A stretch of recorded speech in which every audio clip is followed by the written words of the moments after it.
Hey guys, welcome back to the channel. My name's LT, and today we are going roll racing in the Ugly Truck. That's the 2000 Silverado, 8.1 swap, turbocharged, makes 480 horse and 620 pounds of torque. We're going to Utah Truck Invasion at Utah Motorsports Campus, and today I'm seeking a little bit of vindication because last time I went roll racing there, it did not end so well.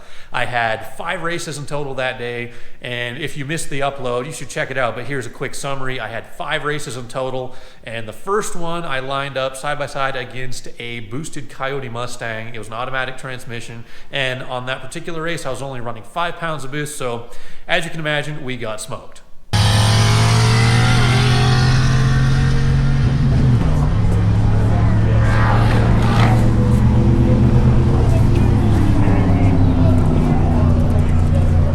So on the next race, I wanted to line up against somebody where I thought it would be a little bit closer of a match because I didn't have to win every race, but I like a good close race. So I kind of pulled off to the side and I found Bill. He has a brown, it's like an 81 or an 82 Chevy C10. It's got a big block, 6-speed manual, 411s. It's a lighter weight truck. It does make a little bit less power on paper. So I thought, you know what, this will be a perfect, really close race.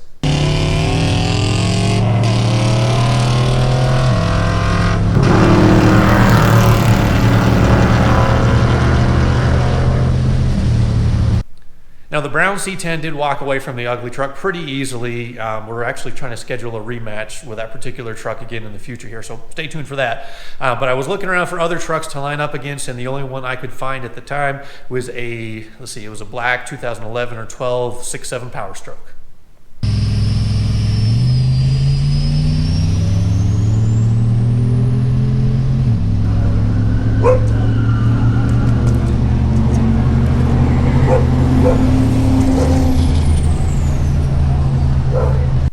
Now the only race that I won that day was against the 6.7 Power Stroke, because from there on out I lined up against a twin turbo Coyote Mustang with a drag pack on the back.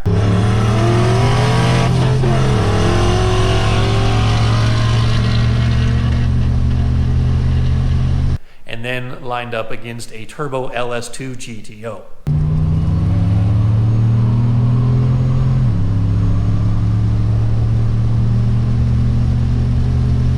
Both of those cars are a whole lot lighter and make a whole lot more power than the Ugly Truck did, so it just stands to reason that they're going to walk away. Now, I do love a close race, and I am competitive, and I wanted to make some changes to the Ugly Truck to hopefully make it pull a little bit harder on a run like that. And the gearing was the one thing that I felt like was holding me back. Now this is a little bit counterintuitive because I had 430s in there before, and then I swapped to a 342. And if you want to check out the installation, I'll link the video up in the corner. But anyhow, we had 342s, and then I just cranked the boost controller all the way up, which is still only like 8 pounds. But I went out to Utah Truck Invasion, and I wanted to just see how it would do. Now obviously the same vehicles wouldn't be there, but they had roll racing, so I just wanted to give it a shot, and I'll roll that footage. But first, let me show you the Burnout Contest, or just the Burnout exhibition that we did, because, you know, switching to a different gear ratio, you want to make sure that you can still spin your tires.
So after the Burnout exhibition, I had to let the truck cool down for just a little while. It got kind of hotter than it normally did, and it filled up the coolant reservoir just from, expansion. I was worried about a head gasket, like maybe we had popped something, but I just drained a little bit of coolant out, and I kept an eye on the level the whole rest of the night. We were fine. There's no bubbles coming out or anything like that. So we lined up for the track and we went roll racing. Now, I didn't know anybody there, so I just kind of pulled up, and whoever we got is who we got. The very first truck I lined up against was a Turbo 5.3 single cab short box. It was like a 08 or an 09, somewhere kind of in there. Talking to the owner, he said somewhere around 600 horsepower, he thought. So I thought, you know what, this will be a pretty cool race. I kind of expected him to beat me, but it was actually a lot closer than I thought.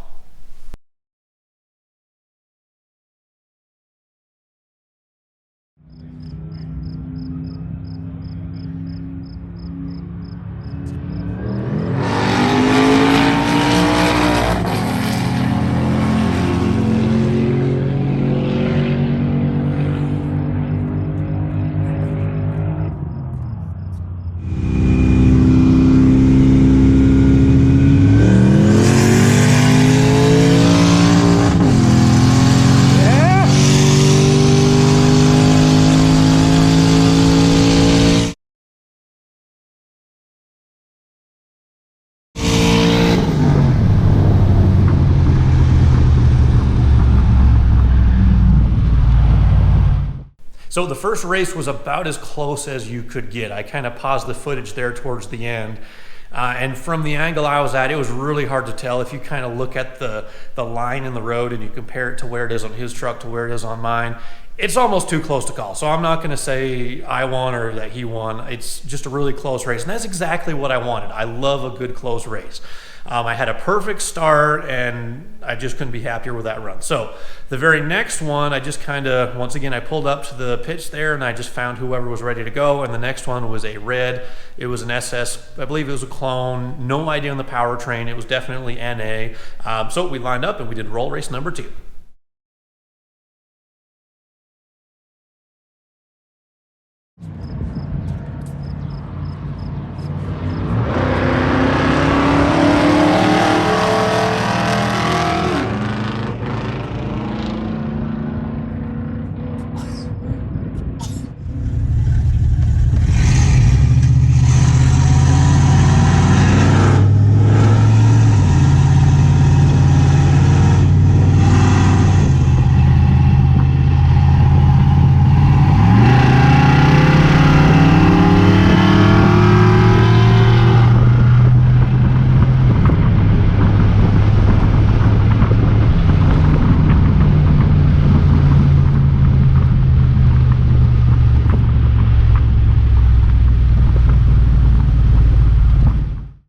So the second race of the day against the red extended cab Chevy, UglyTruck took the win, so I was real happy there.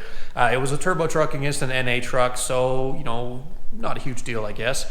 So anyway, I was happy to have at least one good, solid win. The very next truck that I raced was a really cool truck, and I actually talked to the owner well before the race. He asked me about doing some work to it.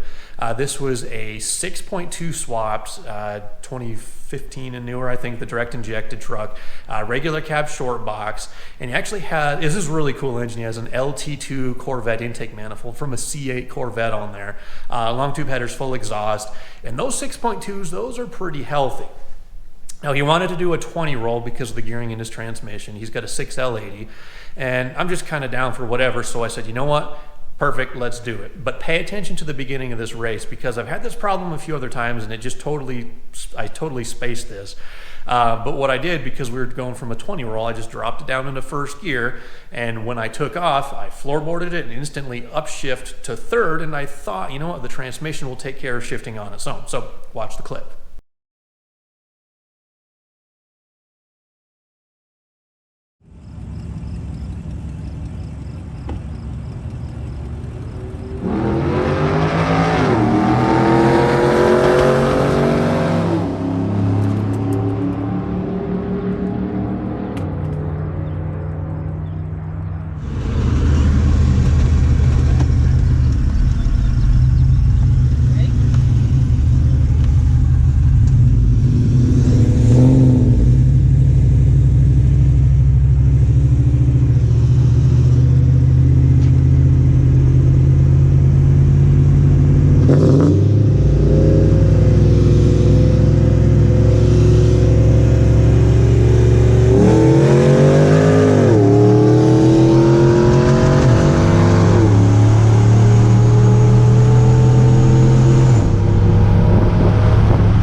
I screwed up the shift on that one. You want to do another one? Yeah. I'll do another one. Anybody want to switch it up? I can switch. Let me just change the camera. So it sounds like you guys had a couple bad apples, so they're shutting it down. Nope, that's it. So, sorry about that. So as you can tell from the video, this 6.2 naturally aspirated truck totally walked away from me, which is awesome. I've got a lot of respect for that truck. It's got a 6-speed automatic, lots of horsepower. I think he said somewhere around the mid 400s at the wheels, which is really cool from a naturally aspirated 6.2 liter engine. But as you can tell from the video, I kind of botched the start on that one, and I have no idea why my truck's been doing this, but basically what happens is I'll drop it down to manual first gear to kind of hold, you know, a decent RPM as we're rolling up to the starting line. And he wanted to do a 20 roll, which was cool, but what I should have done is just left it in drive and let the truck downshift on its own. Because basically what happens, again, I have no idea why, I'll drop it down to manual first, I'll floorboard it so it starts to take off, and then instantly I'll shift the selector up to third. So in theory, the transmission or the computer should know it's in third gear and should know to execute a shift on its own. But for whatever reason, when I start out in manual first and then shift it up later after the fact, it won't do a 1-2 shift. It just bounces off the rev limiter, and then as soon as you take your foot off the gas and put it back on, then it will shift. So I lost, you know, by the time I hit the rev limiter, hit the shifter, or hit the rev limiter, let off, and then let it shift, you know, you lose probably a good 1/2 or 3/4 of a second. So we were hoping to do a rematch, and we were kind of ready to do that, but I guess out in the back somewhere in the parking lot or out in the dirt way behind the racetrack, a bunch of guys were doing donuts and stuff, and the safety crews didn't like that. So they shut down the entire event. We were on the track, had nothing to do with what was going on out there, but unfortunately that was their call, and that was their right to do so, but they canceled the whole, or they shut down the rest of the event. Everybody had to go home, which was a bummer because I wanted to run that 6.2 truck again because it was so awesome to see that truck pull away from me. And even if we got a perfect start, and even if I didn't mess up that shift, it probably would have still won. But I was just hoping for, a good even race. So anyway, it was a blast. I had a good time at Truck Invasion. Definitely used up pretty much my entire set of tires in that little burnout run there. But my review of the 342 gears, because that was almost kind of what this whole thing was about, is I wanted to make some changes and see if the truck did better. I actually went through my old footage from the old event, and I feel like, I never said it on camera, so I don't remember, but I feel like on my last event I was trapping, just based on the speedometer, somewhere in the low 90 miles per hour range. Where in this event, I actually took some data logs. I was doing like between 98 and 99 miles an hour at the 1,000-foot mark, which is really awesome. So I feel like the gear change definitely got me to back half a little bit better. So I love the 342s. Yeah, 373s probably would be a little bit more ideal. But anyway, we talked about that in the other video. So that's going to bring this one to a wrap. 3 runs of roll racing. I feel like I had a great time. If you guys enjoyed the content, click the like button, subscribe. Also drop a comment. Let me know what you think of the gear change. And I guess that's that. So thank you guys for watching. I'll catch you next time.